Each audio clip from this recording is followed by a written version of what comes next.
Hey YouTube, this is Tom at the Car Journey, and yesterday we had another time attack at Albuquerque Super Lap down at Suika circuit out here in Albuquerque, New Mexico, and we took out the Supra, and so I wanted to talk about that, maybe a little catch up on the car a little bit since I haven't talked a whole lot about what I've done to it since the winter, and let's just jump into it.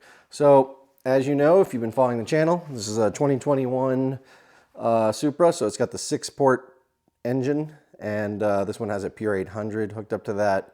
Flex fuel, running a Brown D30, and a bunch of other suspension things. But what's different? So last year I was able to get into the low 126s. I think it was a 126.2. I was pretty happy with that, but I had goals because the car's drivability wasn't really there. And so over the winter, we increased the size of the front splitter. Sorry for the mess in the garage, but it's always messy. So we went to the larger Verus high downforce front splitter, and hope to balance that out on our local track, which is kind of lower mile per hour. I'm actually running 12 degrees here on the Verus original UCW wing. I think I'd like to go to a larger wing, just isn't in the budget right now, but obviously 12 degrees at higher speeds is a lot of drag and separation, so trying to avoid such things. We also made some changes over the winter. We changed the interior a little bit. Got a fancy steering wheel from Jackie Ding. I don't remember. I think it's a JQ Works, and I think it was Mad something for the shifting paddles, but really nice magnetic shifting, very satisfying kind of clicks. I had that before, but never in this setup. So everything else really in the interior is unchanged. It doesn't even look like I've cleaned it much, but we did make some suspension changes. So one of the things we did at the end of last year for the last event was change the front sway bar. The front sway bar had an issue where it was just too much and the balance of the car was off, and at NCM it really became obvious. So I went down to an AFE 3-way adjustable. Had to grind the ends of the bar significantly to reduce the amount of rubbing on the SPL lower control arms. It's a very common issue, unfortunately. And so one of the things when I came back from NCM is I knew I wanted more adjustability in the shocks. So contacted my buddy Jonathan Lugard over at Shaftworks, and we got these JRZ RS Pros, 2-way adjustable shocks with external reservoirs. And we changed the rear spring rates. So we've been on 14 kg front springs, and in the rear we were running 20s, and we've now gone up to 22s. I've also lowered the rake a little bit in the rear. So before we had a rake that was probably about almost a ½ inch, and we're down to probably closer to just over a ¼ inch of rake. And yeah, seems to be pretty good. Definitely fixed some balance issues between the sway bar and the higher rear spring rates. In the low speed stuff, the car seems to want to rotate just enough. I wouldn't mind a hair more, and I may play with that some more, but overall I'm pretty happy. I bought a white line sway bar, which is a 24mm solid, which should be a little bit softer than the bar I'm on. But for now, I haven't been too motivated to change. But for this event, I made one big change, and that is these tires. So I ran either the new Nankang CRS version 2s last year or the Bridgestone 71 RS, RE71 RS. But because it's so hot here in the summer, I decided to try for this event and the next at least, these Supercar 3Rs. So these are the Rs, and I went into 305 TPC spec. What does that mean? That is the spec tire that Chevy came up with for the Z01 1LE Camaro. These are the tires that they run on the front of that car, and I'm running them square all the way around, so 305, 30, 19. So that's why we're on black wheels, is we're back to 19s. And it was kind of interesting. So I did not pay to have them heat cycled or any of that. Gave them a shot, and they worked pretty well. First session out was a little bit cooler, maybe in the low 70s, and you know, they were sticker tires. So it took to the second, about 1.5 laps into hot lapping before it felt like they're fired up. So my first lap was only a 126, but a little bit of confidence. The track was not really great, if I'm honest. It was dirty, and yeah, just the grip wasn't there, and that sometimes happens this time of year. And then the second lap, again, they came in on their own. I made a big mistake coming out on the corners. You'll probably see that in this video, where I got, you know, pretty sideways coming out of turn 4 when I just got too eager on the throttle. And then, but the grip was up, and for the third and final lap, I ran this lap you're going to see, which was actually ended up being kind of the best of the entire day.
yeah.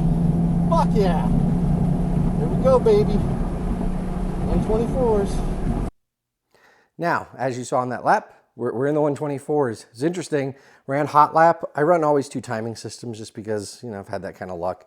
And the hot lap decided, the iPhone app, the iPhone just decided not to just suddenly stop being paired to my dual X160 GPS unit, which is I think a 10 hertz unit. And so unfortunately, it said 124.7. I was ecstatic, but when the Garmin didn't reflect that, and I missed it, I saw 125, but I was just confused. I didn't understand why there was a discrepancy.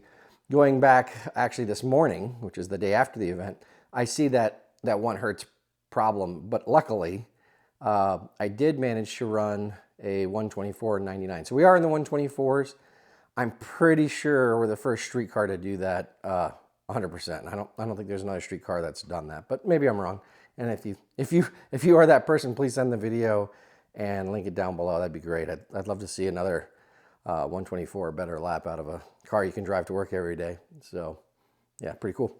Anyway, the 3Rs are interesting. It's a different car on them. They're a little bit less good at certain things. They have really noticeably better lateral grip. So you'll see it in the middle of corners like 3 and 4, where it's a lower speed, so it's easier to lean on them for one.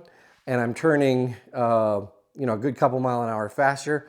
They're also more confidence inspiring. In turn 14, you'll notice I'm carrying a couple mile an hour more than I usually would there. There's some spots where I was lower, where I think it was just a grip issue or a driver issue. I don't think the tire's to blame. The exit traction wasn't as good as I hoped, so keep that in mind.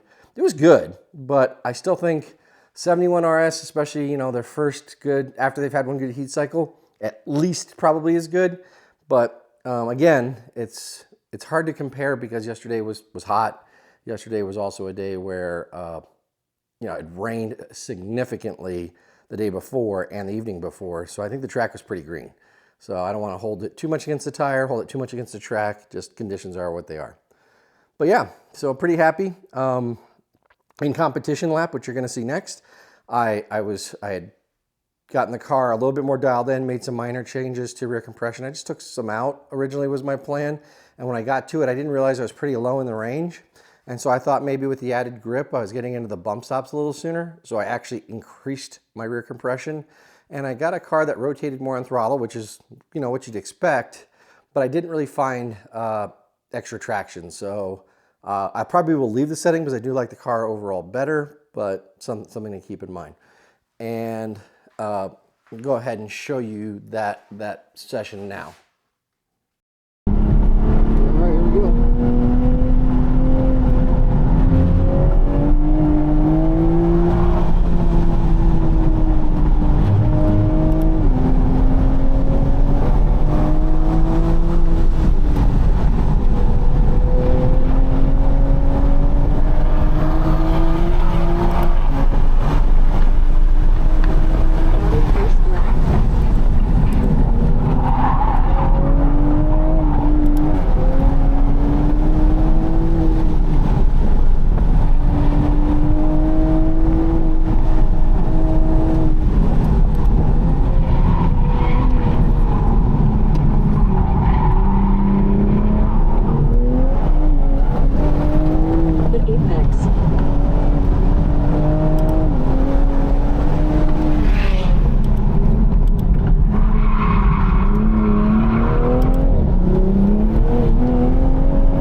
right at turning.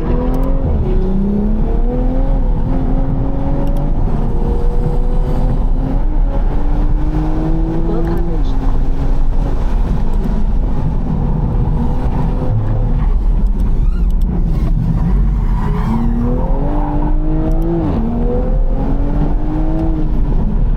Fixed left, brake less.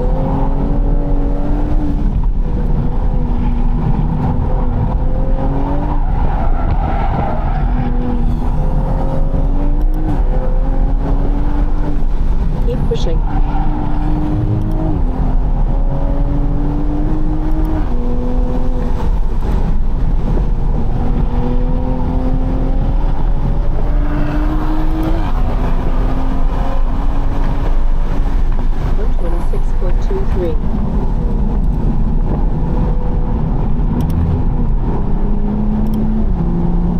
All right, so yeah, those were my sessions in the car. I'm really pretty happy with the way it worked out. The car felt, pretty drivable. The steering feels really good on these tires. That's a big plus. It definitely feels more pointy, and I definitely like the feel of it in turn one. Turn one at Suika circuit is interesting because it's downhill, kind of like Laguna Seca. You're braking downhill into two at Laguna. It's the same kind of idea where it's it's kind of a tricky corner because there's a bump where it transitions from an oval to the road course, and it's downhill after that bump. And so it's hard to like move back your braking zone because now you get to flirt with, do I lift before the bump? Do I brake before the bump? And so this is where the aero in this car actually makes a very noticeable difference in this car compared to a car without. Because I'm in the 115 plus range, like yesterday, I think my top speed was 117 on my best laps. The aero's doing something at that speed. So I'm able to just lift before the bump and then get hard on the brakes and take it down from 117 to about 65 miles an hour going to turn one, which is pretty much ideal. Pretty much what our target is. But 65 miles an hour through min speed through turn one is a high functioning mechanical grip car. And so it was nice to see that. It's a little bit bummer that I had to go to a better tire to do it. But maybe I can learn from it and get some speed out of the car with some practice. But yeah, pretty excited. Season's going pretty well. We haven't had any, knock on BMW, we haven't had any major issues with the car. We're just kind of sorting it out. I'm trying not to have to buy anything else for it. I'd like to address the cooling a little bit better. I thought I was losing power, but it turned out it was fine. I was still hitting, it was the GPS issue. When I ran that fastest lap, yet my trap speed at the end of the back straightaway was 95. I thought, it's been a while since this car's been in that speed, because for this car that's a little low now. I mean, last year that would have been fine, but this year I've been in the 100 mile an hour range, and typically as high as 106, 105 miles an hour in the back straightaway. And the hot lap app at 1 hertz is saying that we were only at doing 95 miles an hour top speed through the catalyst. And later the competition laps where the hot lap actually used the GPS, we got 10 hertz.